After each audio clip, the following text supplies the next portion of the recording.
Hello, this is Bill Williams. Welcome to another Life on Trahan Creek series video. In today's video, I will show you how to home process your venison backstrap steaks to make beautiful butterfly steaks like this one.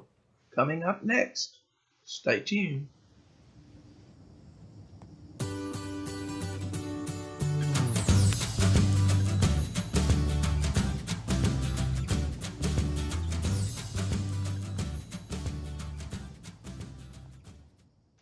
Handling your venison properly after the kill is the key to success.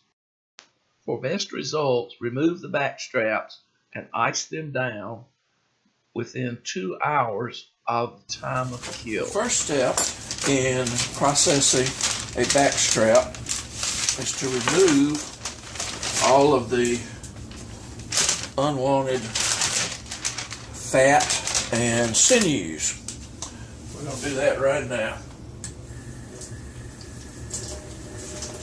Right now, as they say here in Mississippi.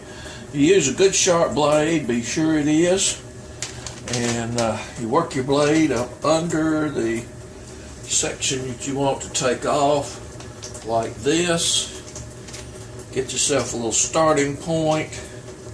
And then this is just fat. So you just trim it off like that. Never cut towards you. Always cut like this, somewhere out there in La La Land. Do not worry about a little bit of meat, a little thin amount of meat coming off with it. That will happen. And I hope you can see on the camera what I'm doing pretty well. A lot of times you can just go a long ways down the deer parts with your cut. Just get a big slice off all at once. This deer was a doe that I shot on my own land, and this girl has not missed any meals. She has gotten every single meal and gone back for second helpings. Has a great layer of fat on her, so should be some nice plump full steaks to come out of this. In the back strap you can usually get several steaks. I'll show you how I do them. I do a little butterfly cut on the back straps most of the time. Sometimes they're big enough that I just don't have to do that. This is sinew in addition to the fat that I'm taking off now, the sort of slimy looking skin parts. You can see the fat's the outer layer there. And I'll just cut it so you can see it, hopefully.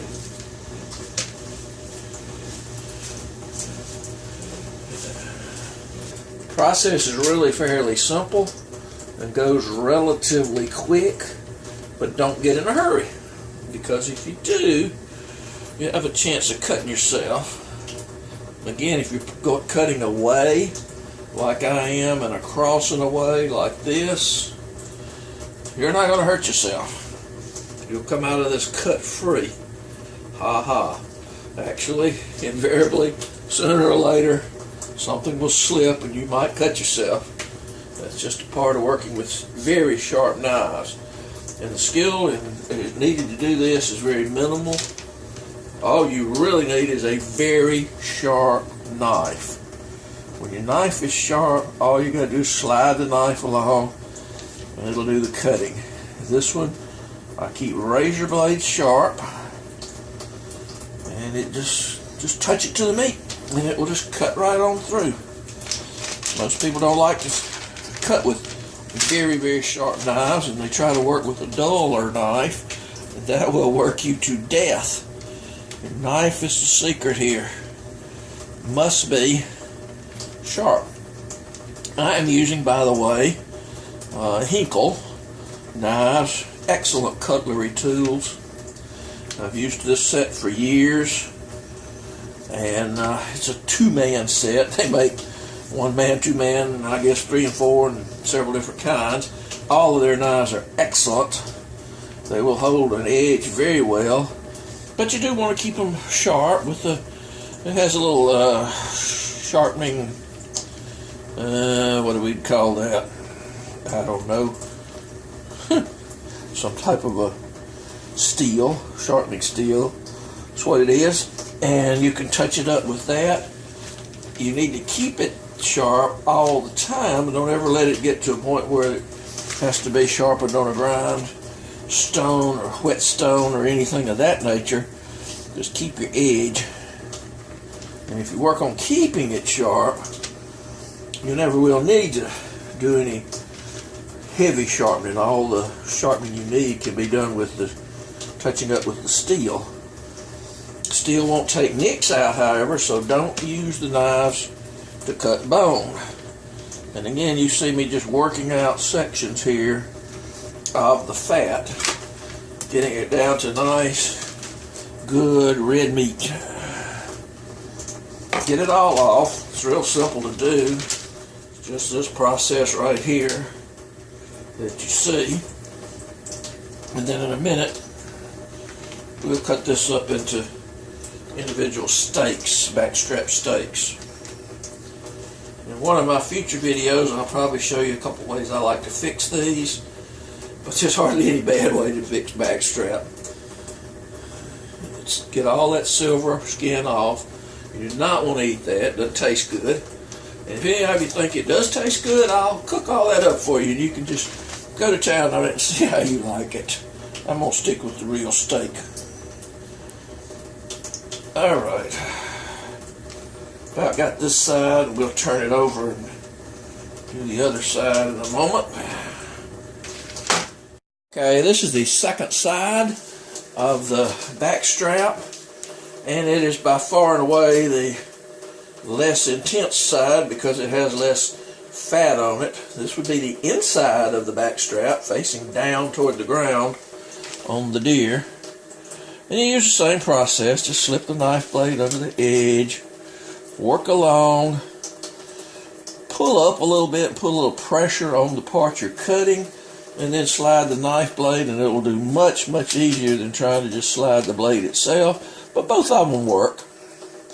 A little upward pressure just does so good, though. As you can see, it really doesn't take long.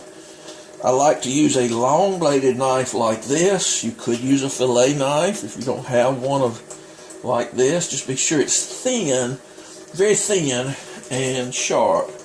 The thinner the knife, the easier it works for this type of work right here. I have, as I say, a whole set of the knives. There's different knives you use for different parts of it, as you'll see as we go along.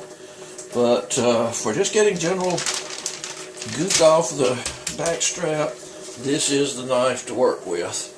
This kind of a knife. Backstrap is great eating. Any of you that eat deer meat, venison of any kind, backstrap on just about any animal is the best meat on the animal, I would think. I haven't eaten every animal, so I can't really say that. But you'll see some of their fat's a little bit harder to get down through here, but it'll still come out. Just, again, use a little pressure, pull up once you get your knife point started under it. And some of the meat, as it ages a little bit, this has been aging for 3 days on ice. And that actually helps. It helps the flavor, helps the meat break down just a little bit and be a little more tender, a little more flavorful. You don't want to let it age too long for a fresh cut animal, fresh killed animal, excuse me.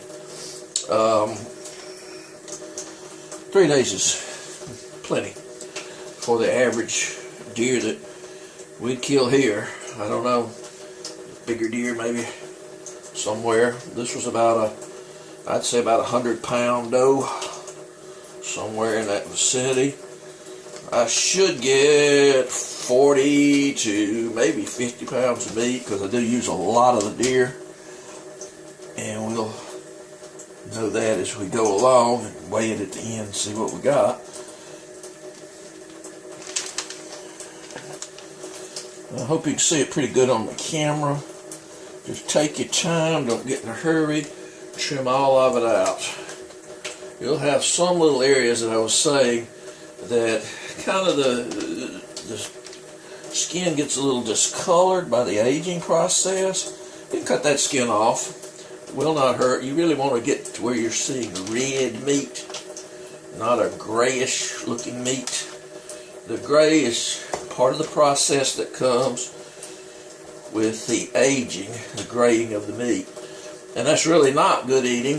You can eat it, but it's not as flavorful because that's what's kind of aged along and deteriorated a little bit. So I just cut it off. I think you're better off with that. This down here at the bottom end that you see, we're about ready to get this thing sliced. I just make that into some beef tips kind of, except these are venison tips, and really, really good. You can just cook them in a skillet. I like them over rice. Put a little gravy on them. Mighty fine eating. You can't, like I say, hardly go wrong with backstrap. This part here actually isn't part of the backstrap. It's more of a part of the rump of the deer, which the way I cut it off of the deer, this is all one big unit. I'm just going to go and process this part here. You can cook any deer meat for a lot of different reasons, but the rump part of the deer is excellent, soft, tender meat. Very good for stews and things of this nature. And I use it that way more than any other way, but it does have a lot more of the muscular tissue to cut out than the backstrap. So for purposes of just getting you along, I'll finish that part in a little bit. But you do want to move on through finishing it because you don't want the meat to sit out too long. Now this is very cold meat because it's been on ice, and it's going to be not frozen, but right at the freezing mark. Probably, this meat's probably 35 degrees maybe. Check it with a meat thermometer if we want to see. But that's where you want to keep it, good and cold, just like if it was hanging in an ice house. Now since that is rump roast material, what we're going to do is slice and cut right there, and we'll do something with that a little bit further along down the line. We'll cut that little piece off to go with our back end here. So let's do a little butchering. Okay, remember I said my tips down there at the end? We'll go right there with them, cut those across. Now this is where we'll get our backstrap steaks, from this long piece right here. Can you see that good? Yeah, should be able to see it real good on the camera. What we're going to do is lay out and see how many we want to get. Probably one, maybe two, maybe four out of this particular dough. Alright, just cut across, cut across, cut across, and there you go for your pieces. Okay, you got a nice good thick steak. That's about 1 inch or so thick. You don't really want to cook venison that way. What we're going to do is butterfly these. And to do that, notice I am cutting down toward my hand, so you have to be real careful with what you're doing. You don't have to butterfly them that way. You can actually put them on the side and cut that direction, which is what I should be showing you to do. But it's a little easier to tell how far in you are when you can feel the knife blade coming toward your hand. And what you want to do is open them up just like this. Just butterfly them out. Nice and pretty. Let your knife do the work. And there's your good sized steak that'll cook up real nice. If it's still a little too thick on one edge, just kind of put an extra butterfly cut right through there and flatten it on out. Steak one. Look at your steak and get the thick side just like this, and go through to do your butterfly that way. Open it up and finish butterflying it. Makes some beautiful backstrap steaks, don't you think? Let's do the other two, and let's get them all ready to wrap. I wrap them in this white freezer wrap that you see there. Double wrap everything. Single wrap isn't quite good enough. Double wrap them.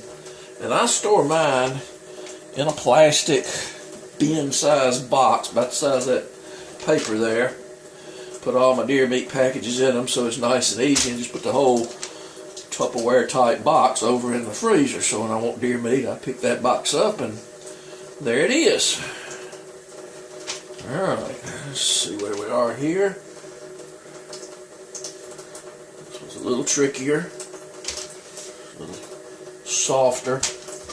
As the meat unchills and gets a little warmer, it also is a little softer and not quite as easy to cut. So we got 4 good steaks right there. Then we got our little tips down here. And for these, we just go something like this. If you want to have some little backstrap beef tips, just however you want, cut across the grain. You'll have to, big ones you'll have to cut with the grain and then make a cross cut. That's across the grain. Be much more tender. And these I'll just put in a baggie, plastic baggie, and put them in the same freezer box. Okay, so I got those little tips right there. We'll have a few more off of this piece. We'll put in there with the tips. I'm going to finish this piece up and then we'll do the wrapping in just a minute. Time to wrap these. I went ahead and finished the little rump section there. Gotta clean up just a second before I do my wrapping. Get rid of all that.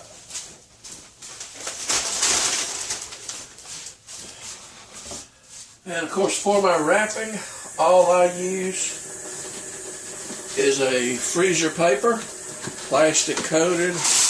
The wrapping paper, you can get it in big rolls. Or if you're going to kill a lot of deer, elk, a bunch of other things, you can get from Sam's Club a large butcher roll and a dispenser.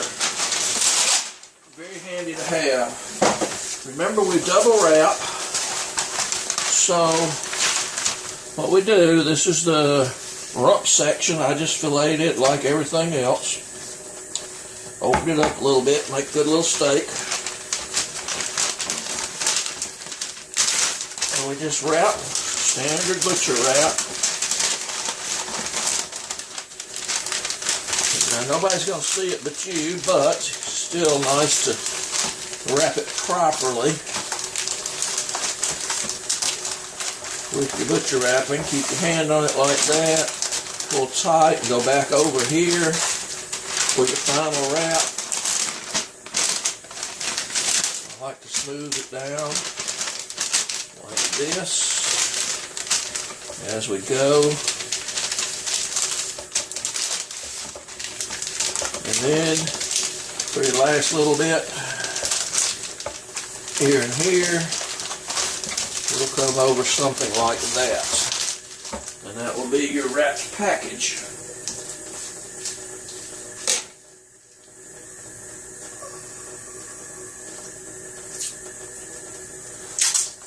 We'll need some freezer tape, which unfortunately I'm about out, and it's New Year's Day, so I don't know where I'm going to get any more. That may not happen today.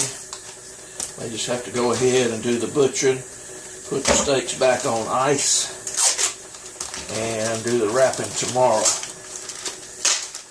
So I can get my hands on some more tape. I like to go both directions with the tape. Label them with a marker pen. This is doe number 1 of this season. Kill 12, 28, 17. And this is a backstrap steak.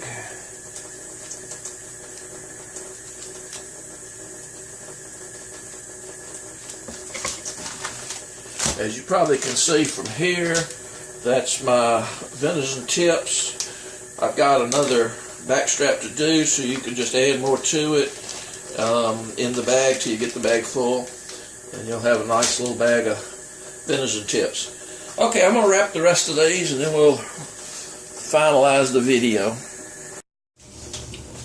As I wrap this last backstrap steak here, I'm going to give you a couple of tips. One, this is what it needs to look like when you're done. There's nothing on it but just meat. It's ready to cook. And work at it till you learn the technique, but that's what you're looking for is the end result. Second thing, before you wrap your meat, you don't need to wash it off. If you've handled the deer meat properly from the time you killed it, there shouldn't be any hair or anything else on it. It should just be nice, pure, clean meat. No blood, excess blood, or fat, or particles, or anything else. But if somehow you mishandled your deer, and you do need to wash some of that off, if you wash it off, let your meat dry a little bit, and pat it all off, pat that moisture off with paper towels. You don't want to wrap the meat with water on it wet. That is, even though it's in a freezer, that is something that does promote decay and bacterial growth, is the moisture. Freezing is a drying process that takes moisture out of food, but you don't want to start with extra moisture to begin with, so just don't wash it. Where you wash your meat is right before cooking. So even if there was a little piece of hair or something on it, you can still freeze it that way. Just go ahead and wash it off once it's thawed out before you cook it, and it'll be fine. I got, let's see, 1, 2, 3, 4, 5 venison backstrap steaks, plus I've got the backstrap tips there going in the freezer from this one backstrap. So 2 backstraps alone should give me 10 steaks and a bag of tips.